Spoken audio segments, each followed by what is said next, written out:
Hey, good morning. Thank you for joining me today. I've already done Deacon Jodi daily, so the reflection for the readings is already canned. It's already been out there, so you may have already seen it. What I want to do with this video is personal reflection. The First of all, let me just tell you, I appreciate every one of you that listens to and watches the videos, and when they are converted to reels, watching those and everything. It feels like maybe we're getting to know each other, although you're getting to know me better than I'm getting to know you because these are one-way videos. But I wanted to share with you a few things. First of all, a little bit of history. In the 1990s, first let me back up. In 1987, we moved to Baton Rouge, took a job in 87, we moved in 88. I went to work as a corporate lawyer. And after a few years at that corporation, the corporation fell in some hard times and they had a layoff, and they let off 5 executives. The associate general counsel, me, was one of them. And I wound up with the FDIC, the Resolution Trust Corporation, part of that, and was working there when I had an opportunity to start an Amway business. And I did that for the bulk of the 1990s. And in 1999, something happened. I was called to go through the process of being a deacon. And that's the way the call was: go through the process of becoming a deacon. I tell that story in a little short 19-page book called Becoming a Deacon. You can get it on Amazon. It's $2 or something. You can read the story if you're interested. But what happened was I went through a long and winding road. The process could take as short as 4 years, but it took me 7. That was because I fell into a time warp where I went through a 3-year pre-deacon program. And you don't need all 3 years, but it just so happened that before the next class started, I had finished all 3 years. And then when the class was supposed to start, we had a new bishop, and he suspended the program for a year. So I had an extra year of discernment. So, and then the 3 years of deacon formation. So it took 7. 2006, I was ordained, and here's where the story starts. So we went through a very interesting process of being evaluated for our first assignment.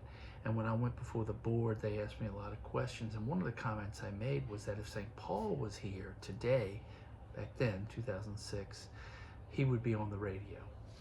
And little did I know that that was a precursor of what was going to happen in my life, because I was assigned to Christ the King at LSU.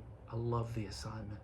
But my first pastor when we moved to Baton Rouge was Father Jerry Young, and he was at the cathedral, and he asked that I be moved to the cathedral because they had put cameras in the cathedral, and the mass was carried live when the bishop, every Sunday, and when the bishop wasn't there, the pastor said mass, and he wanted me to preach those masses. So basically I was moved to be able to preach on live TV, which was an honor, and I loved Father Jerry, and I took it.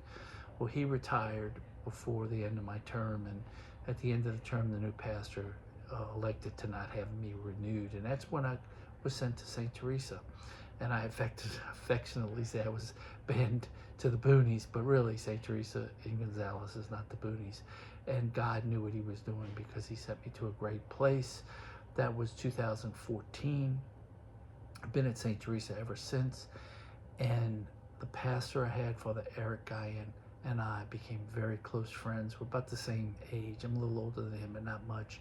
And we spent a lot of time talking about theology and politics and sports, and we just had a very deep relationship.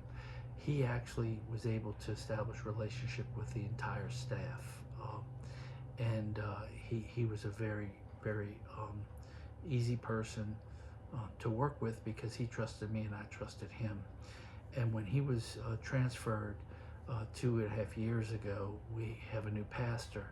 And let me back up and tell you that I was assigned to St. Teresa in 2014. A year and a half later, Father Eric called me in and said that he had to replace his business manager, and would I do it? At the time, I had retired from the Attorney General's office. I was going to teach at Catholic High, but he convinced me to become the business manager. So in 2016, I became the business manager of St. Teresa, and I was that until he left, and kept the job after the new pastor came. And the new pastor came in and started, putting his mark on the parish, and eventually it became time for me to move on, and that's where we are now. And I am going to be reassigned as a deacon to another parish, and I'm also going to move back into the public sector and work with a Catholic friend of mine who wants to open an office for his title company in the Ascension Parish area. So I will be moving on. That's not going to affect these videos at all. I'm going to continue to do my Deacon Jodi daily, and I wanted to share that context with you because I think that what a lot of us have to come to grips with at some point in our life is that we're not in control, and when we're not in control, we have to be open to whatever comes our way. We can't control what happens to us, but we can control our reaction to it. And that's basically what happened in this situation. When it became time to move on, we just had to face the fact that the run here was over and it was time to move on. So that's what happened.